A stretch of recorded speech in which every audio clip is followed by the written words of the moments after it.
Who have Shakur? What have Shakur done? What have he done in the sport? He haven't done nothing. The young one is looking more better than him. One person I can really give salute to is Shakur because we grew up with us.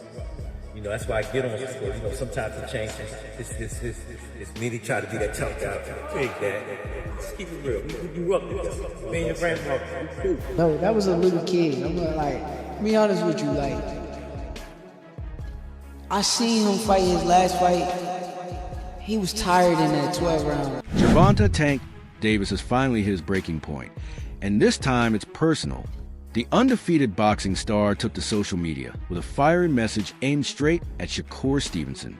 It all started after rumors came out that Shakur disrespected and allegedly trash-talked Davis's longtime coach and mentor, Calvin Ford. Their relationship is more like father and son, so Davis didn't hold back. He defended Ford with a storm of emotion and serious threats that shocked fans and insiders. With tensions already high in boxing, this could be the start of a bitter feud that runs deeper than just a fight in the ring. Yo, he say he's the king. And it's vicious, by the way. I ain't never seen a king hold his kingdom down. And you have a vicious crew come through. We coming through. You hear what I say? We vicious. We ain't just boxing. We doing this. Be prepared. Stop playing with my youngin'. Stop playing with my youngin'. Calvin Ford has been much more than just a trainer to Gervonta Davis. He's been a mentor, a role model, and a steady guide since Davis was a child in West Baltimore. Ford met Davis when he was just 7 years old at Upton Boxing Center. After serving a 10-year prison sentence, Ford turned his life around and focused on helping young people. He played a huge role in turning Davis into a 3-division world champion. Inside the ring, he sharpened Davis's skills. Outside, he offered advice on life, even helping manage Davis's relationship with Floyd Mayweather. He's been both a coach and a protector. You know, Calvin, he been with me since I was 7. I used to sleep in Coach Calvin's house. I used to sleep at his job when he was working at a seafood restaurant in Baltimore. When I had to train Tank, when I ain't want to get in trouble and I wanted to make sure we was together, I used to take him to work with me. He'd chill. Everybody know him. Everybody know him at work. Remember, Calvin used to fuss at the guys that was coming up with me, and they was in the streets a lot. He was telling them, like, you can't have 1 feet in and 1 feet out. You gotta be, like, all the way in it. Like, focus on the goal, you know, and them guys, they went left, and unfortunately, they got killed. You weigh the odds up like that. Do you want to go to jail or you want to live? That's the whole idea. To come to the boxing gym. If I ain't had the people I had around me, like the people that started with me and things like that, I probably would have been off the scene for a long time. Ford's training style is based on deep boxing knowledge.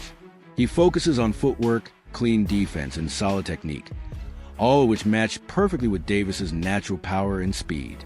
Together, they've created a balance of raw talent and smart strategy. Tank was the first one in the gym, the last one out the gym. Tank used to sit on the ring like this and watch me train. How old was he at this point? He was like 7, 8. Okay. A lot of stuff that I was giving my son was giving to Tank. So it was a perfect fit. Tank was like the family, you know what I'm saying? And he used to sit at the table because I had another kid named Ramon Man, and he liked to play with the guns. You know what I'm saying? And when I lost him, I was hurt. That was my first time losing a fight that you put so much into. Remember, I said, Tank, my money running out. And he just looked at me and said, leave and leave. That's what did it. When he said that, it's still. Man. I don't hear Tank as the day. I hear Tank as that little boy. He ain't even coach. And he came in the gym one day and he said, Coach, I seen something. What you saying? I had all the belts on. He said, I'm gonna do that dude. Rest is history. Damn, I got goosebumps, low-key. That's kind of crazy. In early January 2024, reports came out that Calvin Ford had been arrested in Nevada on charges of assault with a deadly weapon. According to TalkSport, he was taken into custody by Baltimore police and was waiting to be transferred to Nevada.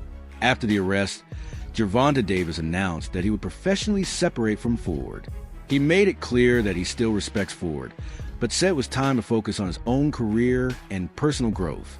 Davis said, I've always respected Calvin and what he's done for my career, but at the end of the day, I have to do what's best for me. What's good, YouTube? It's your boy, Blue Blood Sports TV, back at y'all with another. So, we have some very, very unfortunate news that has broken. Hopefully, it proves not to be true. And that involves Gervonta Tank Davis, undefeated 3-division world champion, 5-time world champion, superstar boxer, who is widely acknowledged as the face of the sport of boxing, if not one of the faces. His longtime trainer, mentor, big brother, uncle, father figure, and Coach Calvin Ford. Now we know Coach Calvin Ford has been arrested recently, over the past week. He has been arrested. And now more details are surfacing as he's still detained. And Coach Calvin is in some very hot water according to these accusations, allegedly. So he's been detained, he's been arrested, and he's been in jail ever since. And you hear his partner, longtime partner, training partner, his assistant trainer, Coach Kenny Ellis, and his fighters, you know, they keep saying free Coach Calvin, so on and so forth. If you don't know the backstory, the history of Coach Calvin Ford, you look at the show The Wire, and he's one of the characters on The Wire that, you know, was in the streets, went to jail, got his life together, became a trainer in the sport of boxing, and, you know, opened up in boxing gym out there in Baltimore. Davis and Ford had already briefly gone their separate ways before the Lamont Roach fight. Davis confirmed the split during an Instagram live, saying it was a mutual decision. In a recent interview, Ford explained that the decision was best for both of them. This marked a big change in Davis's career, but he said he felt confident about moving forward and staying on top. He's focused on the fights ahead and is determined to stay one of the top names in boxing. Who do you want to see? You, as a guy that's in his trainer, that's like a father figure to him, you're training him all the time, you know him, both y'all from the streets of Baltimore the whole bit. Who do you want to see? I want him to get all of them that ran their mouth. Give me the names. I need names, Calvin. I need names. You already know. Already, we went down, we working on the big four. It was Garcia, that's the first one. Roma, I hope we get him soon. Shakur, he's going to get it. He knows he's going to get it. It's just Bob is in charge of that. You know what I'm saying? Bob knows what he's doing over there. You can't tell Bob how to run his game because he's like a vet at this. He's been doing it for so many years. That's going to happen. All the fights that we'll want, they have no choice. They're going to take the fight when it's time to take the fight. It's just right now, who's going to take the fight? That's the question. Davis's performance against Lamont Roach didn't live up to expectations, and fans were quick to notice. He didn't show the power or sharpness people are used to seeing from him. The fact that Calvin Ford wasn't in his corner made many wonder if that affected Davis. Some fans said he looked slower and less focused, and many blamed the split from Ford as a reason. It sparked real concern about whether Davis was still at his best without his longtime mentor guiding him. So breaking news, Tank Davis' Lamont Roach 2 is set for August 16th in Las Vegas, and this is a rematch of one of the most controversial fights in recent memory, where Roach arguably won 7 to 8 rounds of that fight, and then Tank took a voluntary knee in round 9, which was ruled a knockdown.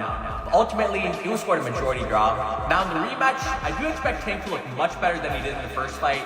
I don't think that was his best performance by any means, and that means being more active in the early rounds, not just staying on the ropes looking for counters. And I'm sure he'll be willing to exchange more with Roach this time around. The left hands, the combinations, the body shots, that's where he had the most success in the first fight. And Roach, he just needs to stick to what made him so successful in the first fight.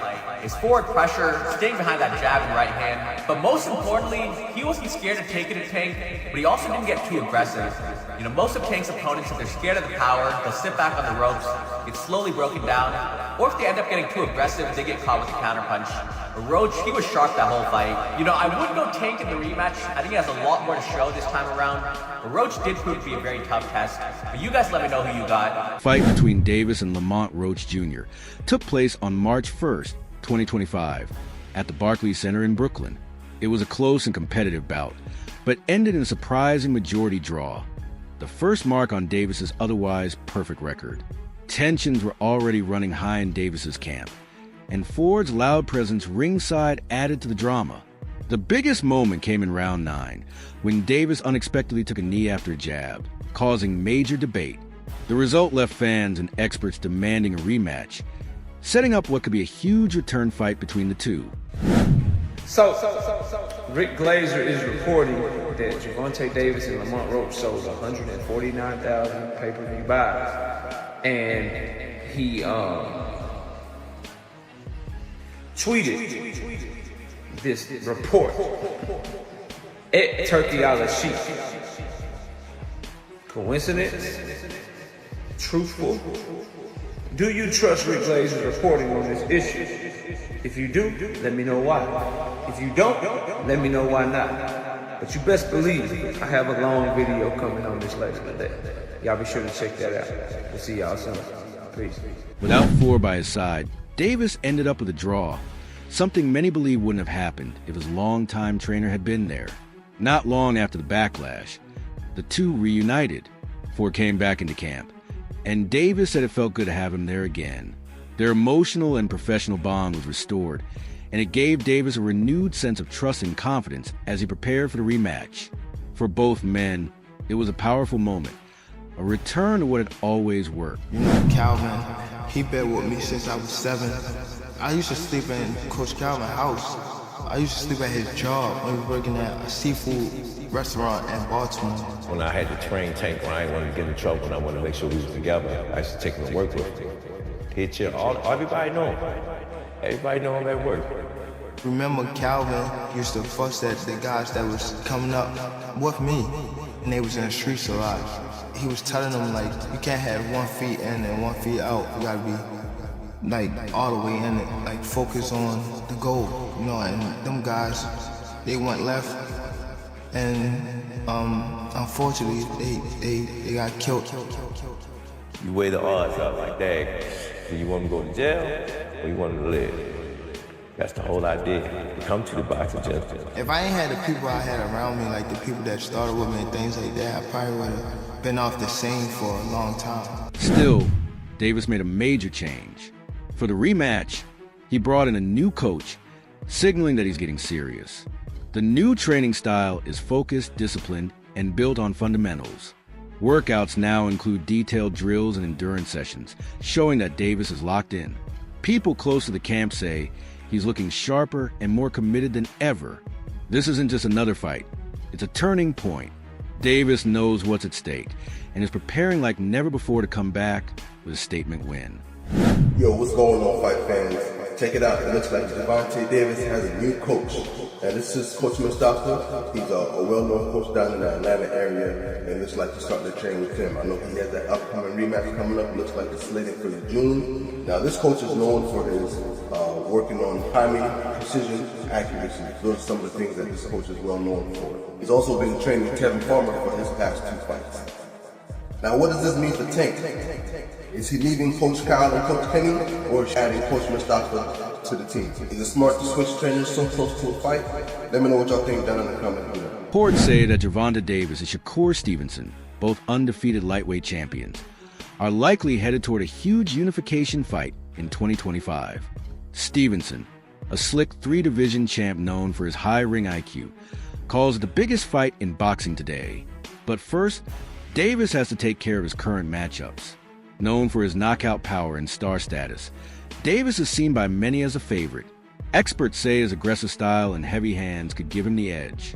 Stevenson's team, though, believes his defense-first strategy will help him win. One more question before I go. Why not fight Tank at 135? Tank ain't gonna fight him, man. He's not gonna fight him. You gotta realize with Tank, he on that other side with take all the cupcakes. Alex, say it. Man, I'm quite sure. Bro, you say he don't want to put that record up. Look, Shady. Hey, Shady, I know Tank, man. I know Tank, Shady. I know Tank too. Go ahead. Hey, I know Tank too, and I know for a fact at the end of the day, like, he is not jumping into no fight with me. Like, that's a whole different type of atmosphere. That's not like fighting. So basically you telling me Tank's scared. I ain't gonna say this man scared. I'm just saying for a fact. So what you saying? He's not jumping in the ring with me. Shakur Stevenson sees a fight with Davis as the hardest challenge of his career, and he's not shy about saying so. He respects Davis's power, slick moves, and ability to land unexpected shots. Stevenson says Davis is the kind of fighter who keeps you on your toes at all times. He compares a matchup to a high-stakes sports rivalry like Jordan versus LeBron. Two stars pushing each other to the limit. He admits that beating Davis means fighting a perfect fight. One mistake, and it could be over. I honestly believe that me and Tank will be the biggest fight in boxing one day. If he continue on the path that he's on and I continue on my path, I feel like with me and him, I feel like we'll be like the most exciting, most action-packed type of fight. Former world champ Tim Bradley believes Shakur Stevenson is a man who can finally beat Gervonta Davis. Bradley says he's confident Stevenson will outbox and defeat Davis when they meet in a unification bout. With top-notch defense and high-level ring smarts, Stevenson is the toughest test Davis has faced, according to Bradley.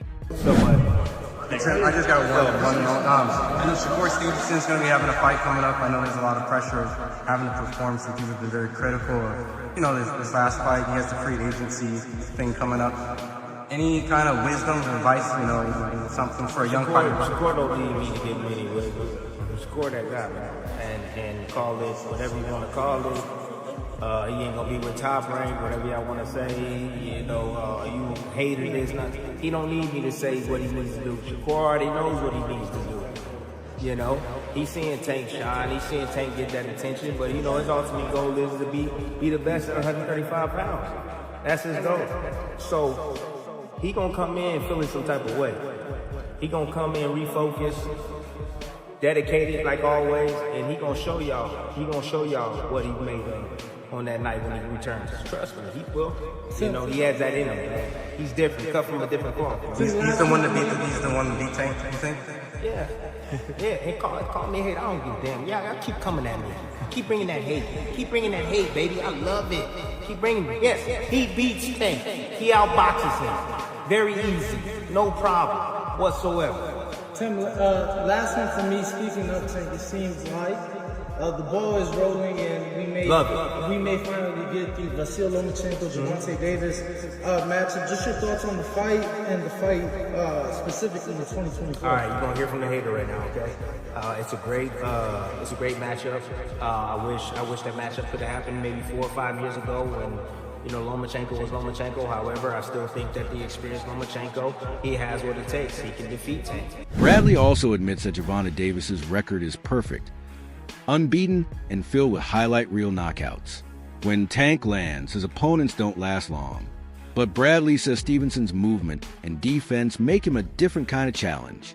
He believes Stevenson can dodge Davis's power shots and frustrate him. On top of all that, the tension between Davis and Stevenson has gotten personal. Davis's angry reaction to Shakur's alleged comments about Calvin Ford shows just how close this is to the heart. With both men throwing verbal jabs, this fight is shaping up to be more than just about belts. It's about pride and loyalty too. Roger never got trainer of the year when Floyd was fighter of the year. His dad never got trainer of the year. So I've been openly expressing that. And I think it's time that Calvin gets his just due. Yeah. Surprised by Roach and Tank. What do you think the biggest surprise was in the fight? It wasn't a surprise because we know Roach. It wasn't a surprise. Roach can fight. A lot of people think because a person is not popular, they don't exist. There's fighters out there that can rumble. They just got to get the opportunity, Speaking of rematches, Jalil Hackett is getting his opportunity again to fight the guy that he had a controversial loss to. Will be happening in Florida, I think, next week? March 15th, I think. Let's talk about it. I'm rocking a major shirt now. Major. Yes, sir. Tell me, how's that rematch look like, and then what's the difference makers coming into this fight? Did Stevenson go too far, or is Davis's reaction justified? Who comes out on top if their clash finally happens? Drop your takes in the comments below. Did Shakur Stevenson take things too far? Or is Gervonta Davis right to be this fired up? And if this fight finally happens, who wins? Drop your thoughts in the comments.